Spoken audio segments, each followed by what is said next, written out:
यदि वास्तविक संत का मिलन हो जाए तो निश्चित उद्धार हो जाए। हम देखते हैं कि संत मिलन भी हो गया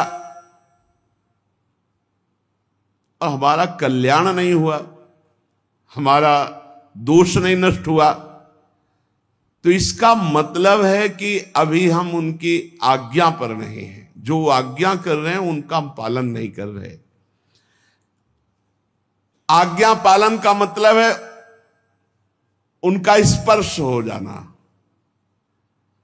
तो स्पर्श में अगर थोड़ी भी अंतराय बनी रही तो पारस लोहे को सोना नहीं बना पाता। एक दिन एक सेवक ने संत से कहा कि मुझे बहुत धन की लालसा है। उनका मैं स्नान करके आता हूं, कुटिया में पारसमणि रखी, फिर दे दूंगा, आप अपने घर में लोहे में छुआ लेना तो सब सोना बन जाएगा, बड़े धनी हो जाओगे। वो स्नान करने के लिए गए नदी में, उसको बेचैनी हुई, पूरी कुटिया में ढूंढ डाला, कहां है पारसमणि। अब छोटी कुटिया पूरा ढूंढ डाला, कहीं नहीं मिली पारसमणि। संत जी आए तो उनका, भगवान इस कुटिया में पारसमणि कहां आपने छुपा रखी। छुपा क्या रखी, वो सामने रखी, लोहे की डिबिया में रखी, ला उठा के उनका, भगवान ये पारस कैसे हो सकती, जब लोहे की डिबिया कोई सोना नहीं बना पाई तो ये माफ हमको। तुम्हें तुम्हारे पिता की कसम है, वीडियो को लाइक करो और चैनल को सब्सक्राइब करो। धन्यवाद। ना बना लेंगे। तो उनका, रुक जाओ, खोला और रुई का बीच में भेद है, पर्दा है। बोले देखिए, लोहे की डिबिया और बीच में रुई और ऊपर पारसमणि, इसलिए सोना नहीं हुई। जो ही हटा करके सीधे स्पर्श कराया वो सोना बन गई। जब तक हम मनमानी अहंकार से प्रेरित होकर आचरण करेंगे तो संत संग होने पर भी स्पर्श प्राप्त नहीं हुआ। नहीं तो लोहा स्वर्ण बन जाता है पारस के स्पर्श से, और संत आप उस सरिस चाहें सबकी ना, वो अपने समान बना देते हैं। संत मिले, लाभ नहीं हुआ, इसका मतलब है आपने सत्संग को धारण नहीं किया, आज्ञा पालन नहीं की, मनमानी आचरण किए। लेकिन फिर भी तुम्हें निराश नहीं होना। ध्यान दीजिए, संत बहुत बड़े धनी हैं और हम दरिद्र हैं। तो एक और प्रणाली है, वसीयतनामा। अपनी संपत्ति को अनाधिकारी को भी दे सकते हैं। तभी कहा है कि संतन के संग लाग तेरी अच्छी बनेगी। नहीं हम आचरण उतार पा रहे, हम उस कोट से नहीं आज्ञा पालन कर पा रहे, पर हम गला भी नहीं छोड़ने वाले, आपके गले पड़ गए। अब हम आपको छोड़ने वाले नहीं, आपका पीछा छोड़ने वाले नहीं, हम आचरणहीन हैं, आपके योग्य नहीं, पक्की बात, पर हम आपको छोड़ने वाले नहीं। ऐसे पीछे पड़ जाए, वो दुत्कारे, चलो उनके पीछे पड़ जाओ, तो बोले उनको अपनी भागवतिक संपत्ति का वसीयतनामा करना आता है। और आज तक इसी पद्धति से परम पद मिला है। संतों की आज्ञा पर अक्षरशः तो कोई संत ही चल पाएगा। अपने तो साधारण जीव है, उनकी आज्ञा में कहीं न कहीं त्रुटि तो हो जाती। तो हमें निराश नहीं होना, हमें दूसरी बात पर ध्यान देना है कि वसीयत, अच्छा तो बोले एक दो को वसीयतनामा एक को कर देंगे, नहीं, इनकी संपत्ति इतनी बड़ी है कि अनंत ब्रह्मांडों का वसीयतनामा करने के बाद फिर भी बची रहेगी, क्योंकि अनंत है इनकी संपत्ति। भगवान का एक नाम अनंत है, अनंत संपत्ति है। देखो, महिमा तेरी कहा कहो श्री हरिवंश दयाल, तेरे द्वारे बटत है सहज लाडली लाल। तो बोले एक को दे दिया तो अब हमें कैसे देंगे, नहीं, वो अनंत है। अनंतों की झोली में लाडली लाल डालने पर भी, दे देने पर भी उनकी संपत्ति सुरक्षित है। वो वसीयतनामा कर देते हैं। जे भी वसीयत हुआ तो दरिद्र भी संपत्तिवान हो गया। इसीलिए संतों के संग की महिमा है।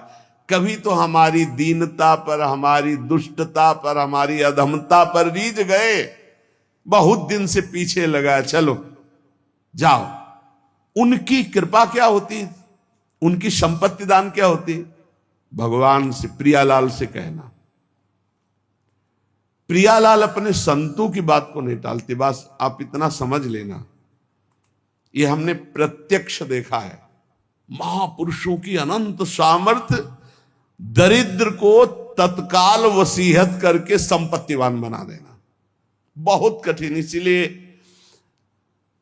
विषयी पुरुष को भगवान के मार्ग में लगाया जा सकता है, भक्ति के मार्ग में लगाया जा सकता है, बहुत कठिन है।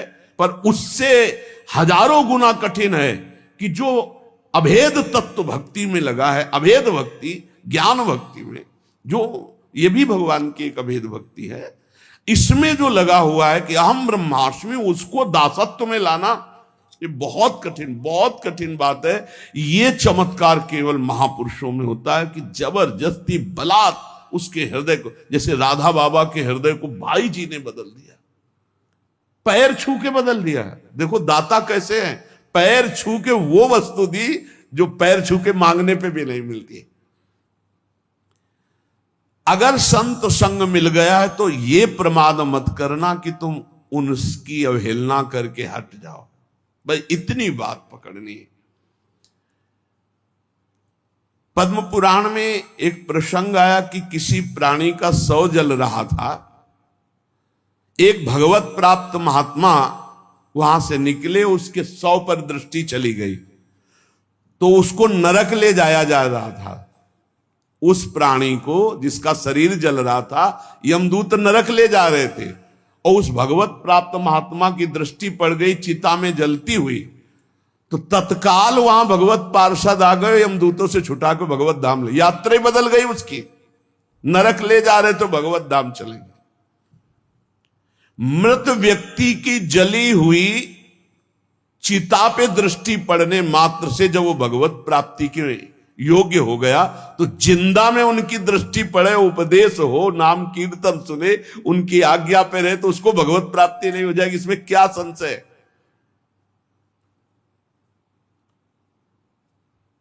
बड़े बड़े महापुरुष प्रसन्न रूप से यहां भ्रमण करते रहते हैं। ये धाम है, ब्रज भूमि है, आप जान नहीं सकते कौन किस कोटि का है।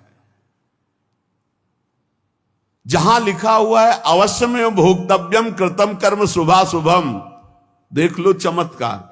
भोगने ही नरक जा रहा था, उसकी चिता पे दृष्टि पड़ गई, रास्ता बदल गया, नरक का रास्ता छोड़ के भगवत धाम, भगवत पार्षद आए। जैसे नरक ले जा रहे थे यमदूत अजामिल को, संतों के संग से ही अपने बेटे का नाम नारायण रखा था, और नारायण पुकारा, यात्रा बदल गई, भगवत धाम चला गया। भगवान के वचन है अवश्य में भोक्तव्यम कृतम कर्म शुभाशुभम, बिना भोगे नहीं बचेगा जीव। पर संत दरस जिम पातक टरे, दर्शन मात्र से, संभाषण मात्र से, कर्मों को बिना भोगे हुए बिल्कुल सत्य विषय संत आपको भगवत प्राप्ति करा देंगे। जो भगवान को प्राप्त संत है भगवत प्राप्ति करा दे, क्योंकि उनसे भगवान से बातचीत हो, भगवान से वो प्रार्थना करेंगे, तब वो सारा कार्य माफ भगवान ही करते हैं। योग माया पर्दा भगवान ही हटाते, पर प्रार्थना संत करते हैं। प्रार्थना हमें जब अगर संत जन मिल जाए तो भगवान से इस बात की करनी कि कभी इनसे हमारी विरति ना हो, कभी हम इनसे हटे ना। ये हमारे साथ अगर प्रतिकूल व्यवहार भी करे, कटु वचन भी बोले, तिरस्कार करे, हमें हटाएं तो भी नाम न दे, तो अंतिम तक बल जाएगी, पक्का बल जाएगी। जिस दिन वो करुणा में होंगे और उनकी दृष्टि पड़ेगी कि इसको हजारों बार दुत्कारा गया नहीं, इसका मतलब अब मुझे इसका ठेका लेना ही पड़ेगा, बस हो गया, उसी दिन हो गया। क्योंकि संतों का हृदय बहुत कोमल होता है, वो ऊपर से कठोरता का अभिनय मात्र करते हैं। संत हृदय नवनीत समाना, पर नवनीत में भी दोष कि निज परिताप द्रव्य नवनीता, तो इसलिए कहा कविन पर कहा ही न जाना। बोले संत का हृदय मक्खन जैसा होता है, बोले पर उस मक्खन दोष युक्त है, उसमें जब स्वयं ताप लगता है तब पिघलता है, और पर दुख द्रवै सो संत पुनीता, इसलिए कहा कविन पर काहे न जाना। तो जिस दिन वो तुम्हारे ऊपर दृष्टि पड़ी और देखा कि इसको दसियों बार दुत्कारा पर ये गया नहीं, तो नीच से नीच व्यक्ति को भी परम पद प्रदान करने में समर्थ भगवान के प्रेमी जन। उपासक को चाहिए कि संत के शक्ति प्रयोग का इंतजार करे। संत के अंदर एक भागवतिक शक्ति होती है जो आपका परिवर्तन करती है। जैसे अपने सब लोग हैं, आप कौन सा ग्रंथ पढ़कर वैराग्य धारण किए हो? आप देखो, आपने कब सत असत का चिंतन किया है? सत असत का कब चिंतन किया? और उस सत असत के चिंतन से आपको तीव्र वैराग्य हुआ और आप संसार त्याग करके महान युद्ध करके फिर आप कुछ नहीं, ऐसे गोद में बैठे हो ऐसे आ गए। इसे शक्तिपात कहते हैं। संतों के हृदय में भागवतिक चिंतन से युक्त होकर जब संकल्प होता है, वो तुम्हारे राग का नाश कर देता है, तुम्हारे मोह का नाश कर देता है, तुम्हारे समस्त दोषों का नाश कर देता है। पर इसके लिए उनके हृदय में स्थान बनाना होगा। चाहे जैसे बनाओ, रो के गिड़गिड़ा के साधना करके उनके आसक्त होकर, कैसे? देहूती जी से कहते हैं कि जो आसक्ति संसार में बंधन का कारण वही संत महापुरुषों से हो जाती है तो मोक्ष का खुला हुआ द्वार बन जाती है। और ये पक्का जो भगवान की प्राप्ति करना चाहते हैं वो संत की आराधना में जरूर होंगे, और जो संत आराधक होंगे निश्चित भगवत प्राप्त होंगे। किसी के दुख पर दुखी हो जाना है संतों का स्वभाव होता है। ये जो है कि भगवान दुख देते हैं, मंगल विधान, ये अपने लिए सोचना है, लेकिन दूसरे को दुख पहुंच रहा है तो उसके दुख की निवृत्ति के लिए हमें शरीर से, मन से, वाणी से बिल्कुल तत्पर हो जाना है। हमने जो कुछ भी आज तक कार्य किए हैं वो सारे कर्म जमा हैं, संग्रहित हैं, एकत्रित हैं भगवान की बैंक में। एक एक चेष्टा विश्व में आप देख रहे हो, कोई गर्भ ही से कष्ट प्रदा रहा है, किसी को कितने बड़े बड़े कष्ट मिल रहे हैं। तो जो हमारे शास्त्रों में लिखा वो मिथ्या नहीं है, मिथ्या नहीं है, आप सत्य मानिए। आपका तो इतना भी ज्ञान नहीं कि गर्भ में आपको कष्ट मिला है, आप कहां याद कर सकते हैं? आपकी याददाश्त कहां इतनी जोर की है कि आपको 9 महीना गर्भ में रखा गया, कितना कष्ट पाया है। अब आप उसकी भी याद नहीं कर तो आप पूर्व जन्म की बात क्या जाने, आप नरक और स्वर्ग को कैसे जाने? ये हमारे शास्त्र हैं, अगर मानोगे तो बच जाओगे, नहीं मानोगे तो भोगना पड़ेगा। अच्छा, ये कुछ विधान ऐसा नहीं, अगर ऐसा हो कि अभी अभी ताजा ताजा हिसाब किताब मिले तो लोगों को विश्वास होने लगे, लेकिन एक एक केस जो है 10-10 साल चलता है, उसके बाद और दंड मिलता है तो सबके आंखों से ओझल मिलता है, आंखों के सामने तो मिलता नहीं कि देखो भाई इसने चोरी की थी तो ये दंड इसको चौराहे पे दिया जा रहा है, इसने अमुक तो ये दंड दिया जा रहा है, तब तो लोगों को विश्वास हो जाए। लेकिन दंड विधान होता है बहुत एकांत में, कोई देख नहीं पाता है। तो आप सोचो, ऐसे जो नरक स्वर्ग आदि हैं ये हमारे ब्रह्म ऋषियों द्वारा लिखे गए हैं। जो भी तुम कार्य कर रहे हो वो एक भगवान के पास बैंक है, सबके वहां जमा हो रहे हैं। 2 प्रकार के कर्म होते हैं, पाप कर्म अशुभ, पुण्य कर्म शुभ। ये जितने जमा हुए हैं अनंत जन्मों से अभी तक वो आपके नाम में जमा है, उनको कहते हैं संचित कर्म। और जो ये नए कर्म कर रहे हो इनका नाम है क्रियमाण। और जो उस संचित कर्म से इस मानव देह में तुम्हें भोगने के लिए मिला है उसे कहते हैं प्रारब्ध। शास्त्रीय परिभाषा संचित, प्रारब्ध, क्रियमाण, ये 3 प्रकार के कर्म हैं और ये सबको भोगने ही पड़ते, पक्का भोगना पड़ता है। कब तक? जब तक अहंकार का नाश नहीं हो जाता। आवागमन का मूल हेतु अहंकार है, मैं करता हूं, ये भाव संत की कृपा से नष्ट। अहंकार का नाश सिर्फ संत की कृपा से होता है। तिनकी संगति रहते जाति कुल मद सब नंसई। संत संग कैसा करता है? जैसे चने को भून दे, फिर उसमें अंकुरण नहीं हो सकता। ऐसे इतना भुन जाता है सत्संगी कि उसमें अहम रह नहीं जाता। जैसे भुना हुआ बीज कभी अंकुरित नहीं होता, ऐसे ही संत संग से जो आपके नए कर्म हैं ये सब भुन गए। अब ये तुम्हें अगला जन्म नहीं देंगे। देखो, और जो पूर्व संचित गोदाम है, ज्ञानाग्निना सर्व कर्माणि भस्मसात कुरुते तथा, उनके द्वारा प्रदत्त ज्ञान को अपने अंदर जागृत करो, ज्ञानाग्नि जलाओ। ये ज्ञान अग्नि ही वहां पहुंचेगी और तुम्हारे सारे कर्मों को भस्म कर देगी। या समर्पण वृत्ति करो तो भगवान आग लगा देंगे। दो ही है, ज्ञानाग्नि सर्व कर्माणि भस्मसात कुरुते तथा। अगर उसको संचित को कोई भस्म कर सकता है तो दिव्य ज्ञान और या भगवान। ज्ञान गुरु से प्राप्त होता है और समर्पण आश्रय भी गुरुदेव से प्राप्त होता है। दोनों संतों से प्राप्त होते हैं। दो प्रकार से भस्म हो सकता है संचित कर्म। या तो भगवान भस्म कर दे, अहम त्वाम सर्वपापेभ्यो मोक्षयिष्यामि मा शुचा, तेषाम् अहम समुद्धरता मृत्यु संसार सागरात। और या फिर गुरु से इतना ज्ञान प्रकट हो जाए, ज्ञानाग्नि सर्व कर्माणि भस्मसात कुरुते तथा, वो ज्ञानाग्नि के द्वारा संचित कर। ऐसा ज्ञान बहुत दुर्लभ है। यहां देखो, जितनी जानकारी है उतना तो जीवन में उतार नहीं पा रहे आप लोग। कितनी जानकारी है आपको? बहुत जानकारी है।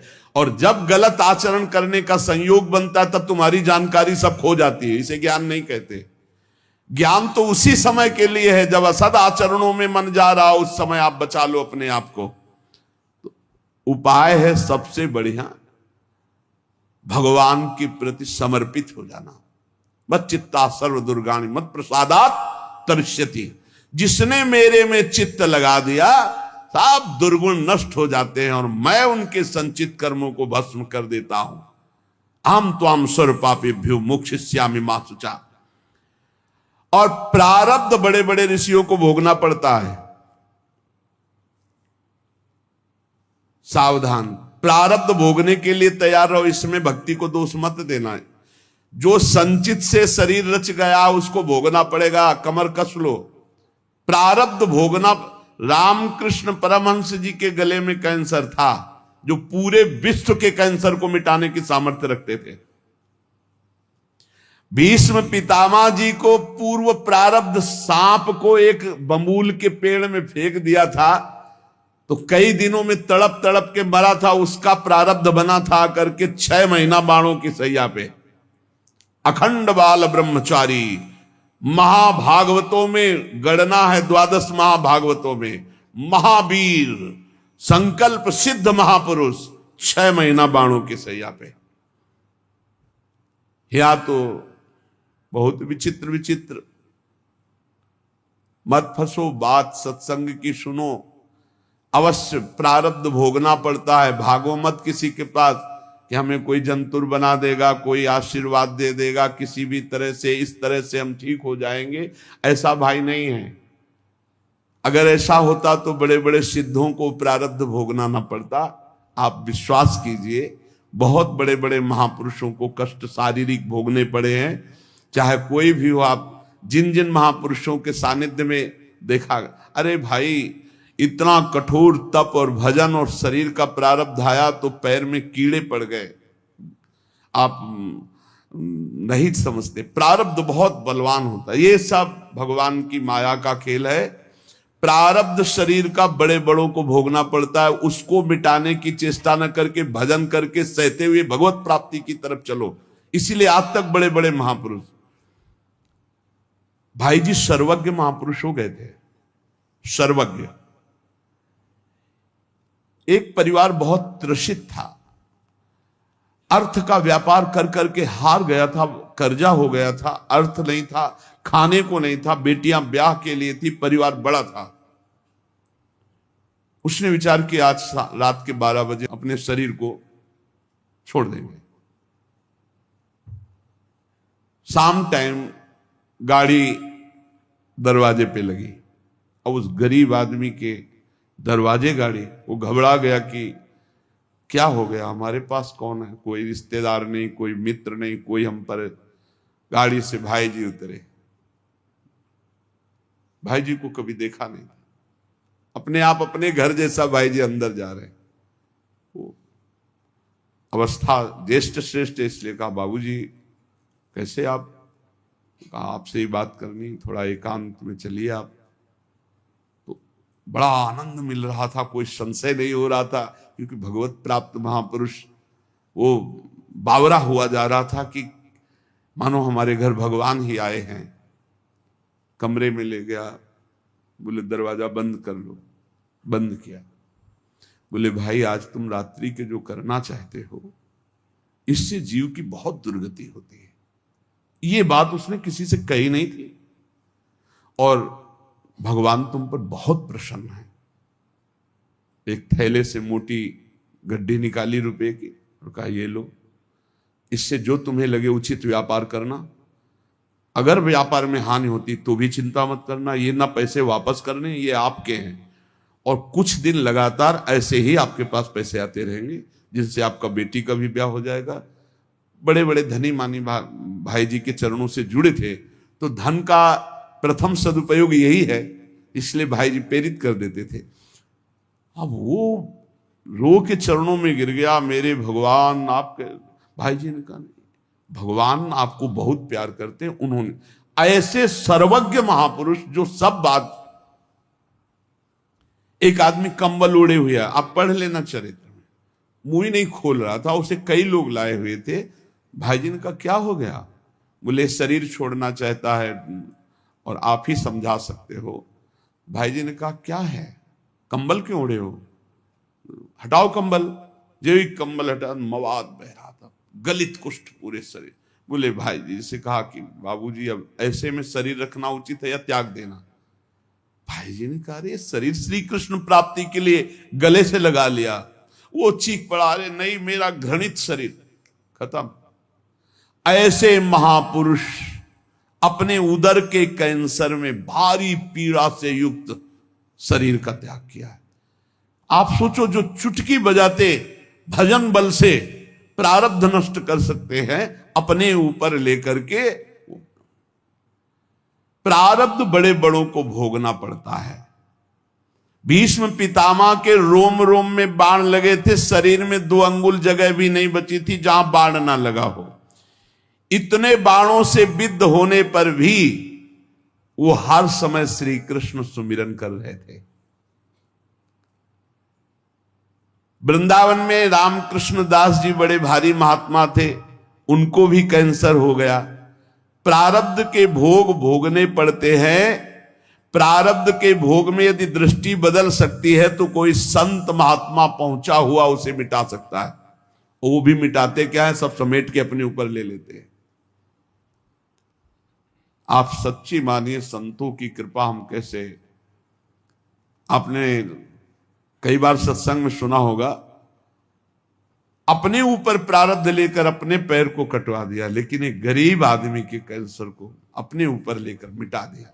ऐसे तो बहुत से संतों के चरित्र देखे गए। हम लोगों को चाहिए कि प्रारब्ध मिटाने की कोशिश न करके भजन करके भगवत प्राप्ति की चाह करें। भगवान सबके मन में ही बैठे हुए देख रहे हैं। मन से ही दुख सुख होता है। जब आप भजन करेंगे तो प्रारब्ध का आपको दुख नहीं होगा, भोगने में बड़ा आनंद आएगा। भला दुख भोगने में आनंद आता है, लेकिन आनंद आता है कब? जब मन भगवान से जुड़ा होता है। आप ये समझ लीजिए, दुख भोगने में बड़ा आनंद आता है जब मन भगवान से जुड़ा होता है। मन में भगवान बैठ जाते, आनंद ही आनंद। प्रारब्ध का भोग 3 प्रकार से होता है, एक स्वेच्छा से, एक अनिच्छा से और एक परेक्षा से। हमारे मन में हमारा प्रारब्ध भोग प्रेरणा करता है और हम कुछ अपने साथ गलत कर बैठते हैं, गलत चेष्टा। वो बहुत बुरा प्रारब्ध होता है, जैसे जल में छलांग लगा दी, पेड़ में लटक गए, आग में कूद गए, जहर खा लिया या कुछ ऐसा, ये बहुत बुरा प्रारब्ध होता है। इससे बचना असंभव सा है। अगर उसके पहले सत्संग मिल जाए, कोई संत कृपा कर दे, भाव बदल जाए, तो बहुत से लोग हैं जो अपने भावों को बदल चुके सत्संग से। नहीं तो ये जो पहला है स्वेच्छा से, ये बहुत खतरनाक, क्योंकि कोई जान ही नहीं पाता कि उसके अंदर चल क्या रहा है, और वो खतरनाक प्रारब्ध उसको नष्ट कर देता है। स्वेच्छा, जानबूझ करके अपने शरीर को नष्ट करना, बहुत बुरा प्रारब्ध होता है, बहुत बुरा प्रारब्ध होता है। स्वेच्छाकृत प्रारब्ध बहुत भयानक होता है। यह तभी मिट सकता है जब किसी महापुरुष का संग मिल जाए और उनके वचनों से हमारा चिंतन बदल जाए। वो चिंतन तभी बदलेगा, पाप हल्के होते हैं दर्शन से, संभाषण से, उनकी कृपा से। तो कहते ना, आपने बचा लिया, नहीं तो हम तो शरीर को नष्ट कर देते। मतलब उनकी विचारधारा को परिवर्तित कर दिया गया, क्योंकि ये स्वेच्छाकृत प्रारब्ध है, ये आपके अंदर है बैठा हुआ, मार देगा।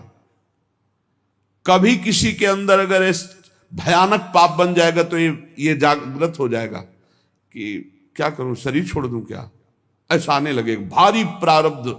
ऐसी स्थिति में फौरन किसी संत महात्मा से मिलो और अपने मन की बात उनसे, जो आपकी बात सुन सके, वो आपको बहुत सीरियस ले सके, समझा सके, उनसे मिलो और अपने स्वेच्छा प्रारब्ध का नाश करा सकते हो। यदि उनकी बात में लग गए तो प्रारब्ध भी बदल सकता है। ये भगवान के प्रेमी जनों में बड़ी सामर्थ्य है। ये स्वेच्छाकृत प्रारब्ध बड़ा भयावना होता है। बहुत सुविधाएं सब हैं, कोई बात एकदम मन में लगी, इतनी विपरीत होती चली गई, तो प्रारब्ध भोग आपको वैसे ही प्रेरित करता चला गया, ऐसा स्वेच्छाकृत। और एक होता है अनिच्छाकृत। अब वो छलांग लगाई थी कूद करके जल में, और उसको पता नहीं था जहां छलांग लगाई ऊपर से नीचे 2-3 हाथ के नीचे वो सीमेंट की बहुत बड़ी बांध थी, वो सीधे 50 हाथ ऊपर से कूदा, खोपड़ी के बल से खोपड़ी फटी, मर गया। यद्यपि उसकी इच्छा नहीं थी, प्रारब्ध ने मार दिया। अनिच्छा प्रारब्ध, आप जा रहे हैं, अचानक पैर फिसला, मुंह के बल गिरे, अचानक पैर फिसला, हाथ पैर टूट गए, आप चाह नहीं रहे। ये एक है चाह वाला स्वेच्छा प्रारब्ध, और एक है ये अनिच्छा प्रारब्ध। अनिच्छा प्रारब्ध संयोग बना देता है। बाथरूम में गए, एकदम फिसल गया, एकदम गिरे, ऐसे नहीं, वहां तो जा रहे थे स्नान के लिए, लेकिन पैर फिसल गया। किसी कार्य के लिए, बड़े मंगल कार्य के लिए जा रहे, लेकिन अनिच्छा प्रारब्ध बहुत जोर का ये भी होता है। प्रारब्ध तो प्रारब्ध है, अनिच्छा प्रारब्ध किसी की इच्छा नहीं, लेकिन संयोग आपके नष्ट करने का बन जाएगा, संयोग बन जाएगा। वो किसी व्यक्ति से भी हो सकता है, आप आराम से चले जा रहे हैं, उसको नींद आ गई और गाड़ी चढ़ा दी आप पे, उसकी ना इच्छा है ना आपकी इच्छा है, अनिच्छा प्रारब्ध। अब 1 मिनट पहले वहां से निकल जाते तो वो जो ऊपर की बालकनी थी उनके ऊपर न गिरती, मस्ती से आराम से जा रहे, ठीक समय पे बालकनी नीचे गिर के मर गए। बैठे चाय पी रहे, पेपर पढ़ रहे, पीछे की दीवार गिर गई। अनिच्छा प्रारब्ध बहुत तरह का होता है। अनिच्छा प्रारब्ध को मिटाने के लिए भी भगवद आराधना, संत संग, कई बार आपसे प्रार्थना की है, अगर आप याद किए हो सत्संग में, कि आप जब अपने घर से निकले तो 5 महाभागवतों का नाम जरूर ले ले, बिल्कुल आपका हर प्रारब्ध संयमित हो जाएगा। आप ध्यान रखना, भक्ति भक्त भगवंत गुरु चतुर नाम बपु एक, इनके पद बंधन के नासत विघ्न अनेक। हमारी हाथ जोड़ के प्रार्थना है कि इतना बड़ा विघ्न जिसे कोई विघ्नराज नहीं काट सकते, वो भक्तों का स्मरण काट सकता है। अजहू सोच विचार के गई भक्तन पद ओट, हरि कृपाल सब पाछली क्षमिए तेरी खोट। उचित समझो आप अगर, तो अपने यहां जो श्रृंगार के बाद भक्त नामावली होती है, बहुत छोटा भी है और बहुत से संतों के नाम हो जाते हैं। अब जैसे ध्रुवदास जी की है तो काफी बड़ी है। अगर ऐसा भी ना हो तो 10-5 महापुरुषों के नाम याद कर लो। तो जब आप घर से निकलो तो पहले उनके स्मरण कर लो। हरिवंश महाप्रभु की जय, स्वामी हरिदास जी महाराज की जय, हरिराम व्यास जी की जय, हरिव्यास देवाचार्य जी की जय, नागरी दास जी की जय, सेवक जी महाराज की जय, ध्रुवदास जी, जो संत याद आवे, कबीर दास जी महाराज की जय, रहीमदास जी महाराज की जय। सब भगवान में लगे हुए प्रेमी जन जी हैं, जितने भी भक्तों की याद आवे आप पक्का समझ लें, जब आपको भय का अवसर लगे हमारी प्रार्थना मान लेना, भक्तों का नाम स्मरण करने लगना। आप देख लेना, चमत्कार देख लेना। इनके पद बंधन के नासत विघ्नाने, अजहू सोच विचार के गई भक्तन पदोट, हरि कृपाल सब पाछली क्षमे तेरी। बड़े बड़े संकटों को, प्रारब्धों को ऐसे भक्ति स्मरण नष्ट कर देगा। घर से निकलो सुरक्षित रहने की भावना में, आप भक्तों का स्मरण तो जरूर करके निकलो। भगवान के स्मरण से भी जोरदार पावर भगवान के भक्तों के स्मरण में। ये बात तुम्हारी समझ में आ जाए तो बात है। हरि को पुकारो लाखों बार, और हरि के प्रेमी का एक बार नाम ले लो तो उतना काम बन जाएगा। भक्तमाल जी में लिखा है। ये अनुभव की बात कहते हैं और बड़े हृदय की बात है। अगर आपको पकड़ में आ जाए तो आ जाए। अनिच्छा प्रारब्ध बहुत भयानक होता है। स्वेच्छा प्रारब्ध तो कुसंग से होता है। जो सत्संग नहीं मिला है तो चलता रहता है, फिर वो निकृष्ट भावना। अनिच्छा प्रारब्ध आपकी इच्छा नहीं, सामने वाले की इच्छा नहीं, घटना। भक्त चिंतन, जब घर से निकलो तो 5 भक्तों का कम से कम स्मरण। ये बिहारी जी के सामने हमको भक्तमाली जी ने बताया था। ऐसे बिहारी जी तो हमने उस दिन यही समझा कि बांके बिहारी जी हमें उपदेश कर रहे हैं। दर्शन हो रहे थे, पास में आके खड़े हुए बोले, बाबा दंडवत। बाबा अगर 5 भक्तों का रोज स्मरण कर ले तो 24 घंटा सुरक्षित रहेगा, उसमें कोई विघ्न नहीं आएगा। पकड़ा कि बिहारी जी बात कर रहे हैं, बिहारी जी हमें उपदेश दिला रहे हैं। देखो, आंख खुलते ही गुरुदेव भगवान, आंख खुलते सबसे पहले गुरुदेव भगवान को नमन, फिर जो स्वाभाविक चिंतन चलता है, और फिर जे भी टहलने के लिए बस शुरू। प्रहलाद नारद पराशर पुंडरीक व्यास अम्बरी सुख सौनक भीष्म दालव्यान रुक्मांगदा अर्जुन वशिष्ठ विभीषणादीन पुण्यानि मानि परम भागवतान ईश्वरामि वाल्मीकि सनकासनंदन तरुर्व्यासो वशिष्ठो भृगुर जाबालिर जमदग्नि कच्छ जनको गर्गोंगिरा गौतमा मानधाता ऋतुपर्ण वैन्य सगुरो धन्यो दिलीपो नलहा पुण्यो धर्म सुतो ययाति नवसु कुर्वन्तनो मंगल हमसो इन साधुन सो पंग। शुरू, भक्तों का नाम पहले। मान लो, अगर ये बात मान लोगे तो जान जाओगे, जीत जाओगे। जिसने भक्तों की ओट ले ली, भगवान सर्व मंगल कर देते। हमारी प्रार्थना मान लेना। अरे कुछ नहीं याद है तो ऐसे तो बोल सकते हो, प्रहलाद जी की जय हो, नारद जी की जय हो, ध्रुव जी की जय हो, ऐसे तो बोल सकते हो। ज्यादा नहीं याद है तो अभी वर्तमान के संतों को, संतों में कोई छोटा बड़ा नहीं होता। शालिग्राम की बटिया सब बराबर होती, तुलसी जी का पौधा सब बराबर होता है, चाहे छोटा हो चाहे बड़ा हो। ऐसे भगवान के सब भक्त समान होते हैं। ये जो परेच्छा का प्रारब्ध है,